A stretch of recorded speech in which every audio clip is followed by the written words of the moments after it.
Welcome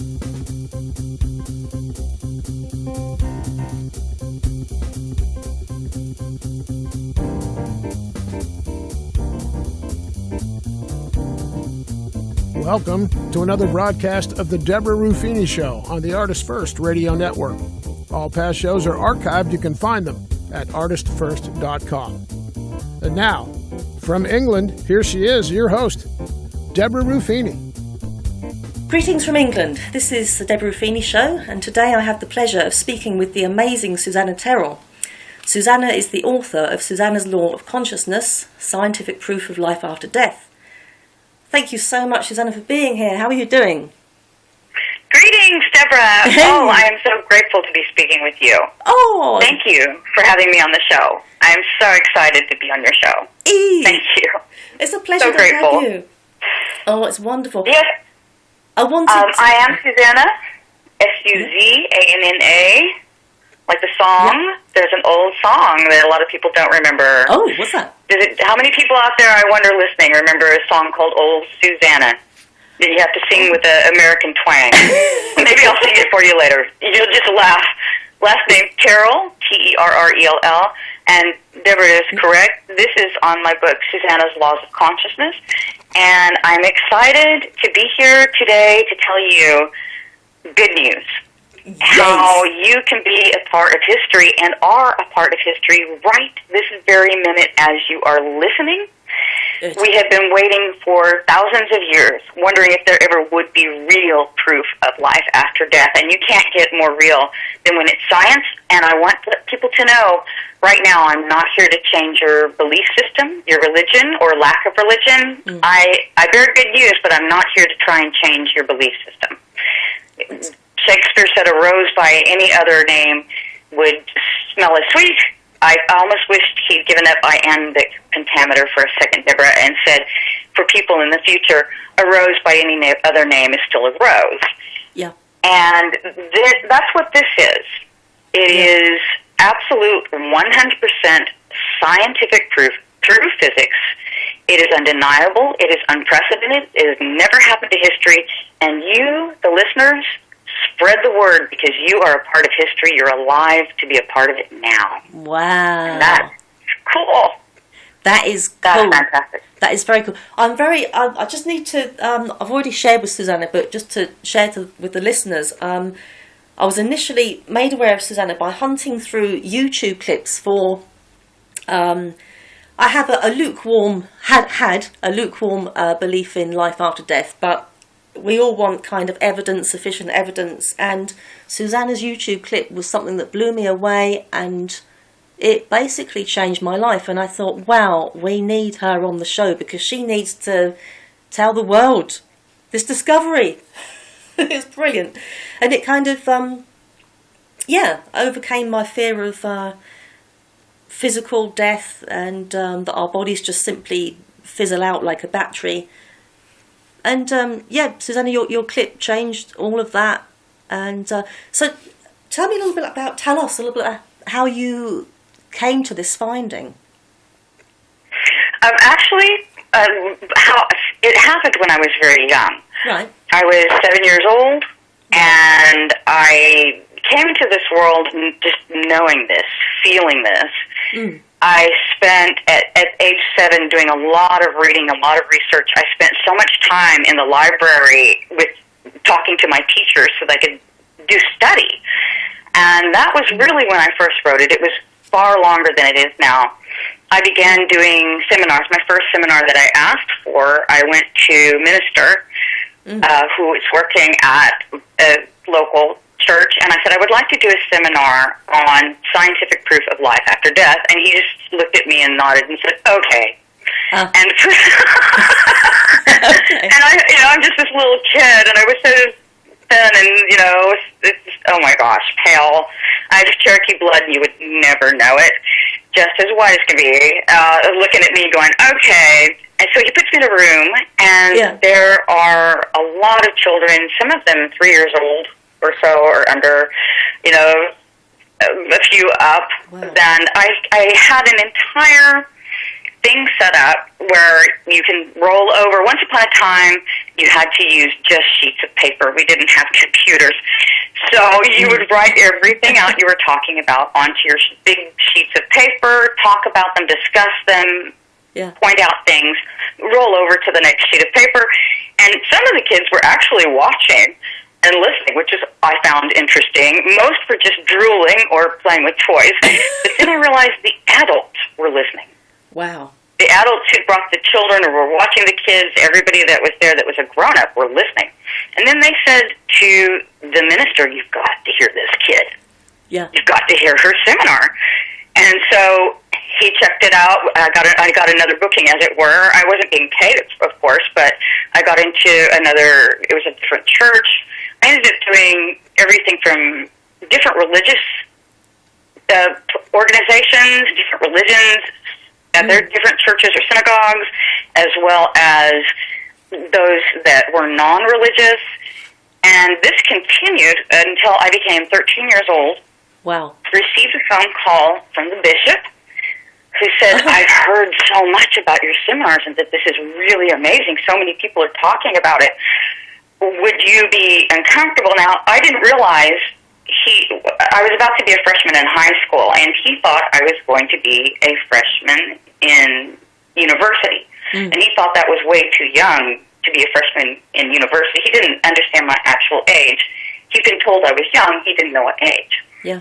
So he didn't know at that time I was 13. I've been doing it since I was 7. Wow. And I said I would have absolutely no problem. I don't feel that this would be uncomfortable. And the reason he was asking, he wanted me to go do a 3-month seminar with a group of individuals who had just graduated from seminary with their doctorate degree, and would I be uncomfortable being around people of that age? Trying to get a seminar is a 3-month-long thing, so I would be continuing talking and doing my part when it came time for my session. I said, I have no problem with it whatsoever, and I went and did it. He called back later. I was so thrilled to receive a call back, rave reviews. I'm so excited. I've always believed that most people on this planet are good. I've always believed in love. Love has held me through. My faith has held me through. And I made a vital mistake when I realized the bishop said, I found out you're 13 years old. Yeah. And I said, oh, yeah. I thought he knew that. And he went on to talk about, I would think you would be doing kids stuff. And for the first time in my life, it suddenly occurred to me, oh, my gosh, I'm missing out on my childhood. And it has been like the devil on my back trying to get this information back out again. I made the biggest mistake of my life by turning down continuing doing seminars and talking and doing events because I wanted to be a kid, maybe go out on a date, make some friends. We moved around a lot. We were about to move to a new place. And that was really the biggest mistake of my life on this work. So it's been around a long time. Wow. And I've had quite a few different reactions to it when I was young. But of those that I have known who have passed on, it has been a huge help. And I've had one who was from India. She was Buddhist, Brahmin Buddhist. I met her when I was 20. She was 60 at the time. And also another who was very religious. He was Catholic. Another who was agnostic. Another who was 100% atheist, a lawyer that was very, very firm on his atheism. And all of them, when they got sick in their lives at different periods in my life, which was a great deal of grief for me because these are the kinds of friends that you can talk about anything, and then they're going, well, I'm left behind. So I'm like, don't do that, don't leave. Well, reading my book and my talking to them about it and Skyping with them about it, it made the biggest relief for them. This is something that should be worldwide in every language, in every country. It should be 100% taught in school. We've got it. And humanity has been waiting for thousands of years for this information. And it's not scary. Most people are like, oh, I don't think I would get it. I don't think I would understand. At the back, I do the physics, but I make that very easy. The first part of it, it is 100% now. And Blessings in Small Disguises, you would have gotten a giant book if I had continued with the seminars, which I wish I had when I was 13. Yeah. But you would have gotten a giant book. Over the years, trying to get it out there and finding out, wow, you've got to have somebody to back you up on marketing. You know, you have to have, no matter how many agents you put it out there to, they're not going to look at the cover letter. You have to get that out there. And for this to be something that affects every human being on this planet, of every age, really, this is so important. This is history, finally happening right now while you, the listener, are alive to be a part of hearing it happen. Wow. And after cell phones and everything, you're probably like, I knew something big was going to happen. I can't make cell phones, but this I've done. Yeah. So those that I have loved have passed on. It has been very helpful for them, no matter what they believed in. And so I'm not here to change anybody. I'm here to give the facts. For people who are religious and they're like, oh no, it's science. I can't listen to that. I want to say, and I'll use the word God, okay?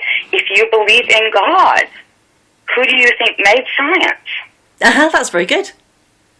If you're atheist, then just shrug your shoulders and be like, oh, thank heavens. And breathe. And then you might find yourself believing in something like, write me. If you're an atheist and suddenly you're like, I think I feel like going to church or something. Let me know. Let Deborah know. That would be an interesting story there. But this is absolute 100% history that you get to be a part of. You're alive, here, and aware today to witness it. So be a part of making it happen and making it worldwide. Wow, I like that. So what is this? That's how it started. What is the evidence, Susanna, the evidence of life after death? How would you convince the skeptic? As I said, I've worked very hard to make this as simple and easy as possible because I'm not here to make myself look super smart and fancy and to confuse people. No, that's not my job. I am not. I want everybody to be able to understand this. Yeah. So it's not.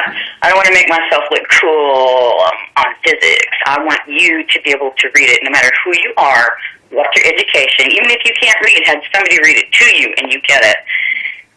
Most people, it goes past their head the first time, and then eventually it settles in, and they're like, "Oh, some part of me knew this.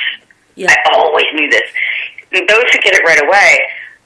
Comments I've had either way, whether it just went over their head until they read it several times and went, click, oh, I get it. And those who got it right away, same remark, which was, some part of me feels like I've always known this. So, what it is, which is what you're wondering. Yeah. I know, but I want to describe it as quickly and easily. And let's start with molecules. Or how about we start with cells, for example? Okay, yep. Cells of a body. There are cells that work together to go and make up your heart, your toe, your brain. All parts of you are made of cells. So let's start with that. If you take it down farther, now let's just pretend we're using a giant microscope, okay? Yeah. If you take it down farther, you go to molecules. And you can see the molecules that the cells are made of. Or, what goes to create that. If you go, and I'm making this as simple and quick, easy to go. Imagine going then from molecules to what are the molecules made of?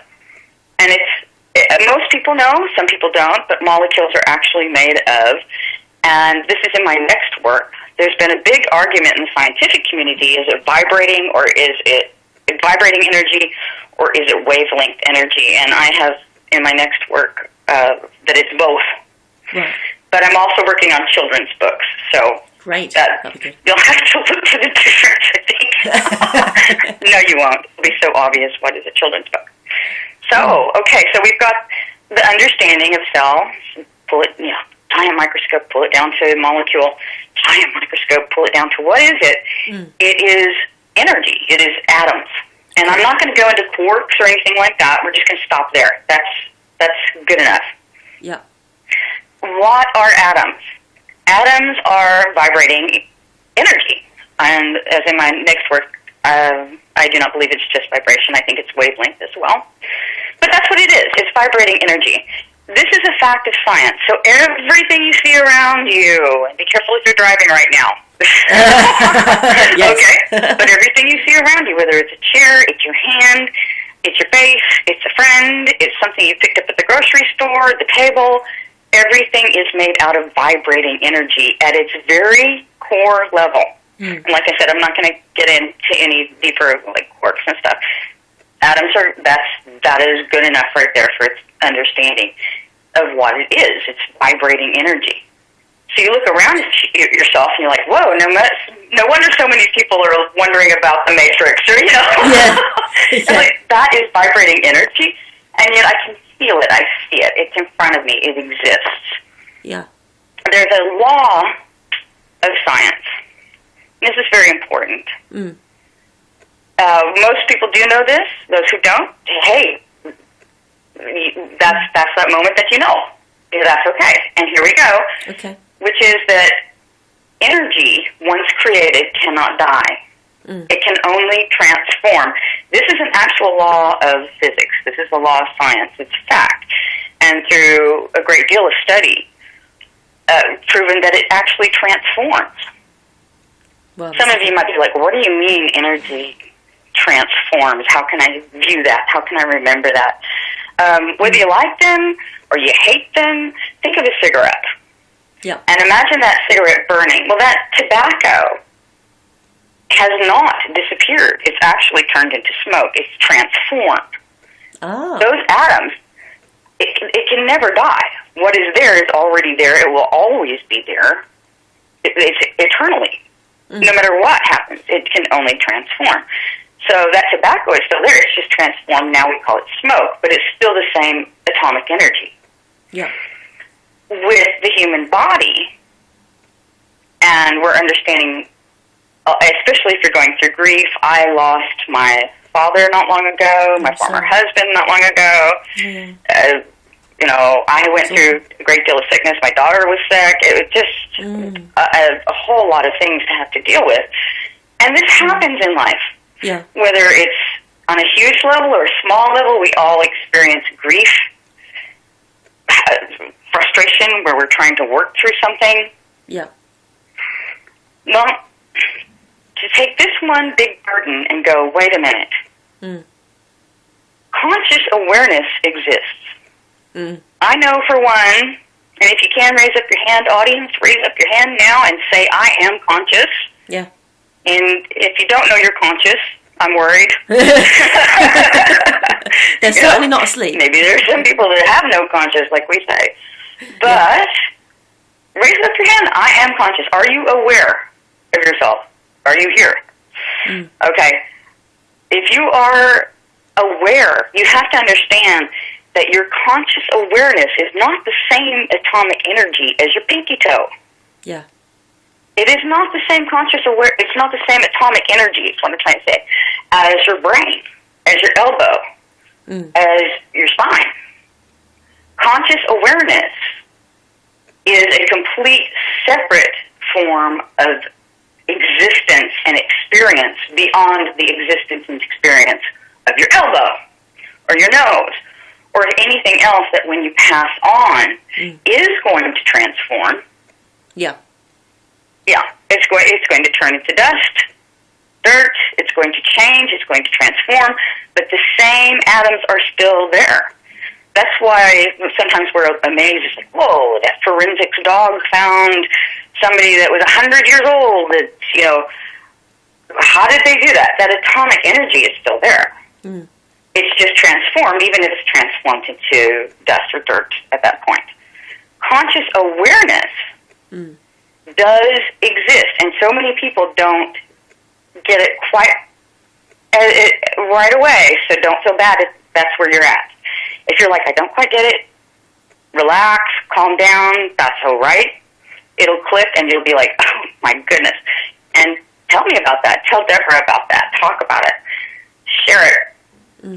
And if you have your brain doing nothing but firing back and forth between the neurons, and that is creating the concept or idea of conscious awareness, you would be a robot. You would not be aware. That's true, yeah. That's fascinating. And since energy once created cannot die, and conscious awareness, you cannot separate it from the energy that you are made of. And if you get scared, remember who made it. You know, if you're religious and you're like, oh no, it's science, no, who do you think made that? If you're the other direction, you don't have to worry about it, except that you might find yourself feeling greatly relieved and changed in many ways. But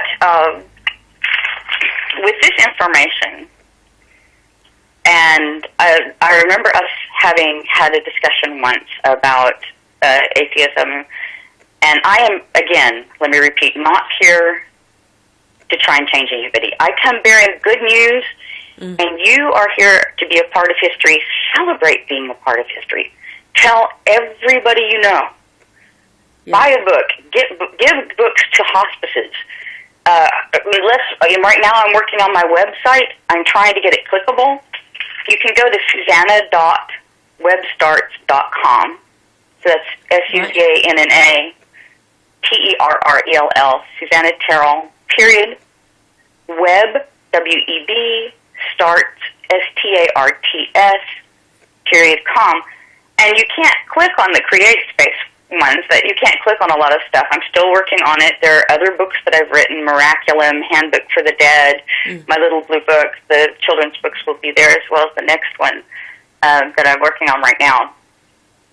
But when you go to SusannaTerrell.webstarts.com, it will give you the information on it. You can copy and paste and go and buy it straight from Create Space. Or you can just Google me, go to Amazon, and I've made it very inexpensive. A lot of people don't realize that, you know, as the author, you really don't get very much out of the money because a lot of it has to go to publishing costs. That's it, yeah. And when I say this is history in the making, I have something for you later on how you can be even more a part of this historical moment in life where you are alive during the time where it was finally proven through science, irrefutably, conscious awareness is a part of the atomic energy that you are made of. It is separate from, like, your pinky toe or your elbow. You have that awareness. If you didn't, you would be a robot. Yeah. Okay, so a law of science, energy once created cannot die. It can only transform. That means your consciousness can only transform as well. And we'll get into what others might feel about it, but also as to what does that mean? Is there a perfected end result? Where do you go? What do you think? Does that come to mind for you? Oh, a perfected end result. Tell us. I could listen to you all day. The whole idea of, where do you go? What happens, you know? Yeah. I'm not here to tell people where to go. Nobody likes to be told where to go. That's right? Yeah. You're in a grocery store, walking down the aisle, somebody just turns around and tells you where to go. That's not okay. Nice. I don't like that. That's not That's me. Not nice. I'm here to bring good news for you all to share, to talk about. And when it comes to moving forward, here is something that is important to remember. And it's like, well, how can you move forward? What happens? You know, you float. Can you get stuck? There's so many different questions that could come out of this. We could have 5 different shows over different concepts. Yeah, that's right. It's vast. You know, but let me just kind of go over this for you a little bit. And I think I'll read the first part first, Sure. which you'll understand. Okay. You are a part of this universe. Everything is. The universe has awareness. Mm. You're a part of it. Therefore, it has awareness. And something that I think people get a little bit forgetful on is they think that they're above and beyond the very scientific laws that govern this particular planet. Yeah. And they seem to be changing every time, so I understand that. But one thing to realize is that because consciousness does exist, yep, and you are a part of it, that means the universe is a part of being conscious. Right. Okay? Yep. You are a part of this universe. Mm. This universe is a part of you. That's what you're made of. That means this universe has consciousness. You're a part of it. Mm. And you cannot separate your consciousness from the universe that you are a part of. And listen to this, and I know you know I'm right. Consciousness is not a supernatural phenomenon. It is not above and beyond this physical universe. You are conscious, and you are a part of this universe. Yeah. So the universe is conscious. It's a part of each other. With regards to transformation, unless you have any questions about that. I think it's fascinating because we just always assume that consciousness is something supernatural because we think of if people believe in the supernatural, that is what goes on after we die. But this is what I love about all of what you're saying, Susanna, is that this is once you grasp that consciousness is part of science, it's kind of I don't want to sound too skeptical about my faith, but it's kind of more believable. That's what I found. Mm-hmm. Well, it's a fact. Yeah. Everything that exists here is a part of this universe. This universe is a part of everything that exists here. I mean, it is one. You know. Yeah. Now, a rock may not be a dog, and a cat may not be you. Yeah. It may be in different forms. The grass is not the tree. Mm.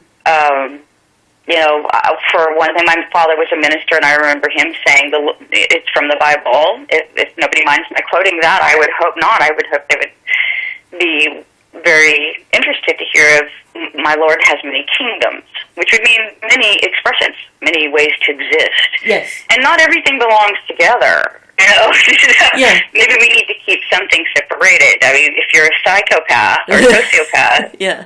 You probably need to be separated from those who are good and kind and loving. Absolutely. You know, that would make a lot of sense. Yeah. Nature versus nurture, that would be a whole incredible, interesting conversation I would love to have with you. Yes, we'll do that. But, but with nature versus nurture, there has to be a certain amount, and in every kind of religion, which is interesting, is the concept of there's a free will or a choice of wanting to know what you are. Do you want that? Do you like that? Of your own existence or what you like. And when we see the fact that the universe is conscious because you are conscious, you cannot to separate yourself from this world that you live in, and it is to say that you're supernatural. Yeah, and that's true. You are, yeah, and you're not. You're a part of this world. It's the same thing for consciousness. Consciousness is not a supernatural phenomenon, and it is separate from your pink toe, and that would lead us into Susanna's laws of transformation. It's just another thing I love about this is that because I'm not an intellectual as you are, Susanna, but you say things that I can actually understand, which is quite good, and I like that. Oh, thank you. And also with thank you. I was going to say, actually, you're incredibly intelligent. No, you're I'm not. An amazingly intelligent person, but that is a great compliment, because that's what I want. I want this to be able to be understood by anybody. Yeah. Even if they have to read it several times or hear it several times. Even though I do need to change the YouTube channel, you can Google me, and there's 2 channels. If you happen to get the one channel where it's a lot of comedy and I'm telling funny jokes, that's when I started going through a very difficult time in my life, and I wanted to laugh because the laughter helped me to feel better. Yeah. Like, you feel, you heal, that was part of what helped me. So I wanted to share funny things with other people. If you get to that one and it says Miraculum, which is the name of my novel, which it's called A Demon in Therapy, and I don't think it's a spoiler alert to say it has a happy ending, because I think you're going to want to need to know that. I think you need to know everything turns out okay. It's not a spoiler alert. It's more encouragement to go ahead and read it. But that is a fiction. That's Miraculous. So if you see it say Miraculum at the top, you're at the wrong channel. You need to go to my other channel, and it just says Suzanna Terrell at the top. And there are also several, and it's all free, of different forms. And I'm going to add more for those who have insomnia. But, for example, which I have, but there are videos you can watch which can help you to feel better, to feel happier, to feel healthier, and also to you can go ahead and use them if you need to rest and sleep. But those meditations, visualizations are very helpful. I've watched them, and they're very, very good. Find the one YouTube video that you saw. Yeah, we'll have the links to that on the home page, if that's okay. So people can view those. We'll have the link there. I think that's fabulous. I do want to redo the one video on the laws of consciousness. Oh, it's brilliant! I love it. You love it? It's great. I want to redo some of it though. I lost some of my software stuff. My computer went down. Oh, that's a pain. Ooh, anybody out there have your computer go down and you're just like, what? Oh, no. Oh, no. The miracle, but the pain of technology. What do we do here? This is so important. Yeah. As your work is on there. Yeah. It is a pain. But I like the way... I believe that we can really work together, help one another, and that having this burden removed from the shoulder of humanity can help one another to begin. If you need help, ask for help. And Deborah, you and I can do a great show on when it's time to find out that you're with an abuser, you're in a situation, or you're not well and you need help.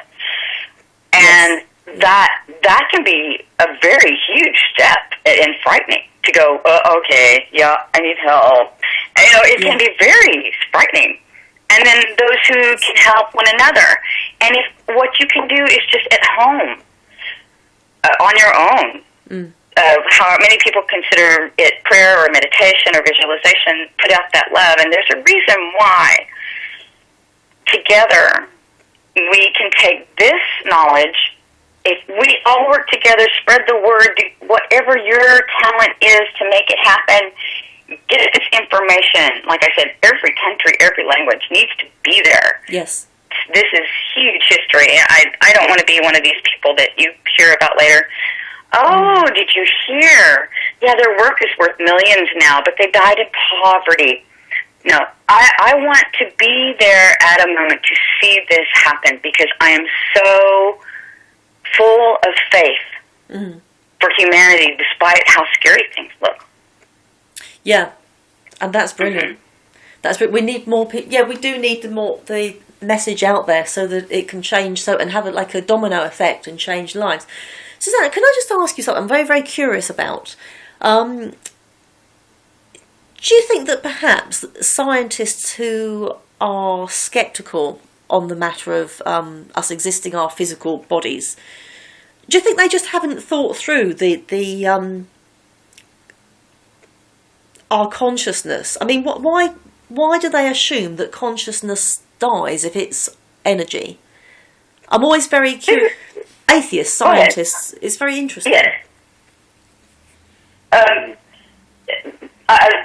Yes, that is a fabulous question, by the way. That's a very good question. Thank you.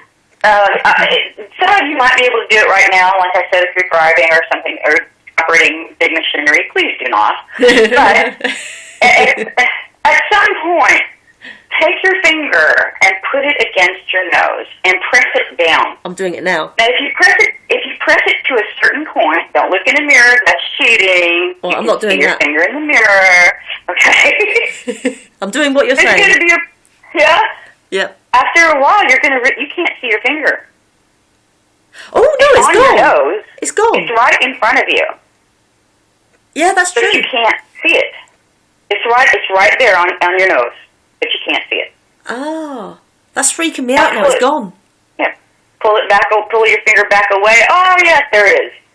Ah. But that is what has happened with regards to scientific community that have delved so deeply into what must be extraordinarily painful to feel that, wow, this is it. And perhaps this does lead to some sociopathy and psychopathy because they really, truly just don't think that anything or anyone else matters, and this is it. Yeah. We have proof now.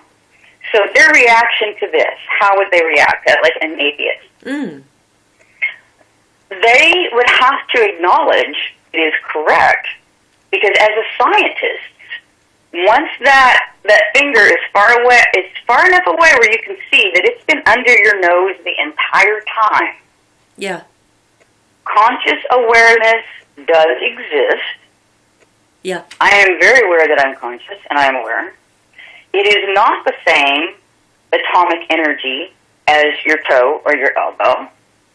No. It is a scientific fact of physics that energy, once created, cannot die. It can only transform, no matter what atomic energy it is. Mm. No matter what it is. It has to transform. It never dies. It never ceased to exist, even if it changes into something else. My goodness. Even if it's something that we consider non-alive, it still transforms, that atomic energy. Now, the transformation of conscious awareness, if it were just the firing within the neurons of your brain, giving you the illusion that you're conscious and aware. And when you die, the conscious and awareness goes away when the neurons stop firing, when the brain is dead. That is to deny the fact that conscious awareness is its own experience and exists separately and differently from the atomic firing in your brain. Now, many people have experienced this in their lives through traumatic events, but to have it proven through physics, look, you cannot say that consciousness is not part and parcel of the atomic energy that once created cannot die, it can only transform. Conscious awareness must transform. That is a law of physics. And it doesn't just turn into dirt. Do you know, we need to, I would like us both one time to phone, be callers into the atheist. Well, you do a better job, obviously, than me. I'll just be rooting for you. Go, yeah, go on, tell them, go on. The atheist experience, because they, a lot of the hosts have been sort of a religious faith at one time or another, but they are adamant that we do not survive our physical death. And I think it needs someone. I've never heard anyone calling in mentioning the things you're talking about. And I would so like, Jim, I said to you before about you must call in and speak to these people. But maybe we could do that one, because I don't think they'd have much to say in response to what you're saying. I really don't. Well, that's cool. I left you speechless. That's fabulous, Deborah. I would love to do that. Absolutely, 100%. There are quite a few issues that I think we could tackle here. Yeah. That would definitely be their own, because they are important information. Everything from like you said, I would love to speak with the different atheists and speak with them and give them this information until that click. And for some of them, it's going to be immediate, and some it's going to go over that. They're going to have to read it several times before they're like, oh, yeah, conscious awareness does exist. Yeah. And it is not just the same as a pinky toe or something. It is an actual awareness. Yes. That is a separate experience from hot, cold, feel, touch. It is a separate experience from the other forms of experience, that you have with your body. I wonder if that is... And sorry, yeah. It's also good for those, talk about different ways of dealing with grief or knowing what kind of a situation you are. If you're like me, you just go, hey, this is here. You're a part of history. And I can see how every human being could help. I can see in my head a moment that just looks like New Year's Eve, and find a time when as many people as every man, woman, and child can get together, have a celebration like you would on New Year's Eve at the exact same time around the world, which means some people would be very tired. Getting up at a certain time. And doing like a countdown. Feeling for a minute that feeling of love. And there's a reason why that might actually cause an effect in what is scientifically known as the morphogenetic energy field. Okay. Which means that which goes to create and make itself better. Okay? All of existence works to make itself better. A bee is constantly moving to make itself better for the flower, or the flower is constantly making itself better for the butterfly. And again, you don't have to be scared of this if you're religious. Who do you think made that? Yeah. If you believe in God, then God made that. It is a moment in time, this life, where you get to see this process. And science knows that it's just a fact. Keeps working to try and make itself better. Okay? So it is a scientific fact that nature works towards its own perfection. Like I said, the butterfly that develops stronger wings, or the flower that develops brighter colors to attract hummingbirds. Consciousness, and this is what anyone, whether they're atheists or, it doesn't matter, is not supernatural. For consciousness to just go out when the neurons in the brain go out and the brain stops means you have a completely different sense from hot, cold, touch, taste that disappears. It's impossible for it to disappear. It still transforms, but it's not going to transform into something that is like dirt, for example, because it is a separate sense. Awareness exists. So consciousness is not a supernatural phenomenon. Nature works towards its own perfected end result. Yeah. Consciousness is natural. It's part of nature. From nature, thus, consciousness also works towards its perfected end result. Now think of this. Wait a minute. Nature works towards its perfected end result. Or you could say, if you're religious, and I hope nobody is offended in any way, shape, or form, because I'm not trying to change anybody. But you believe in God? Well, here you get to see an experience of God helping things work towards their own perfected end result, whether it's a perfected flower for the hummingbird, or you having your free will to choose who you want to be. Yeah. And so nature working towards its own perfected end result, consciousness is a part of that as well. So your consciousness is working towards its perfected end result. You cannot separate that from scientific fact. There's a scientific fact. Consciousness is part of the atomic energy you're made of. It's a separate sense. And consciousness works towards its own perfected end result, just the same as everything else. You cannot separate it. It's not supernatural. Yeah. Now, with that awareness, understanding that, grasping that, what is a perfected end result consciously? Many people would just call that heaven. Yeah. And not everybody has the same heaven. Somebody else's heaven might be completely different than mine or yours. Yeah. That's true. And for thousands of years, people have created different belief systems and concepts and tried to describe and understand this sense, this knowledge we move toward a perfected end result too. It's just now that you're getting to witness and be a part of history. You are a part of a huge part of history, technologically, and now with proof of life after death through physics. It is irrefutable because it's real. Yeah. It's science, and it doesn't have to scare you away from whatever you believe or don't believe. You have some place to go, and there is a perfected end result of consciousness just as much as there's a perfected end result for a butterfly. Mm. You are important. You count. And I'd really like to get into how it is that people really do count. Yeah. That we really can help one another. We have the technology to help one another. Yes. We really do. But it's going to be a slow process on that. Yeah. Technologically. But it's so it's a very uplifting message, isn't it? Because I think it's something that is going to overcome many people's fears of. Because my fear was always just being nothingness, eternal oblivion, and as much as I can have my Christian faith, I think it's human to doubt now and then. And your message is very encouraging when I have my doubts.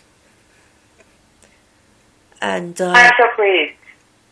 That's what it's supposed to do. Imagine with everything we're dealing with right now, whether you hear it in the news, in our country, your country, and around the world, with everything that's being dealt with right now, to have this burden removed from humanity's shoulders, to be a part of this part of history where it is scientifically proven, of life after death is scientifically proven, that's a burden removed. Maybe then we can start focusing on the importance of taking care of our environment, because we need air to breathe, taking care of our water, because if we drink tainted water, we're sick, taking care of our food and how we create things, because if we take in poisons, we are poisoned. Throughout history, every huge, terrible event that has taken place, if you want to go to the French Revolution, go back to the time of Caligula, pick whatever time you want to, where they had extreme violence. Yeah. There was just so much violence. If you look at that time in history, they were also poisoned. For example, during the time of Genghis Khan, a lot of what they ate and what they drank, it had a lot of arsenic in it. Whoa. If you go back to the French Revolution, or go even Caligula, the plates that they ate off of, especially during France, during that particular time, they used powder in their hair, and they looked fabulous. I love that look. It's a wonderful look. But the plates they were eating off of, the forks they were using, the powders, the makeup had lead in it. My goodness. They were poisoned. They were literally a society that was poisoned. And during times in history where society was inadvertently poisoning itself, you also see extreme violence. Yeah. So I don't think that's a coincidence right now. And I think having this burden relieved from the shoulders of humanity kind of allows us to go, wait a minute, I'm not God, so I don't have the right to judge others. No. I do need to care about my environment and what's around me. This is real. Yeah. And even if all I can do is make a prayer, you are being of help. We have the technology to help one another now. We really need to do that because we're seeing so much violence, and we are a poisoned society throughout the world. That's true, yes. So let's relieve this burden, and it might allow us to really focus on having a world that I know so many people are scared that think they're never going to come back from it. I've talked with many millennials that are like, well, because the world is going to die anyway.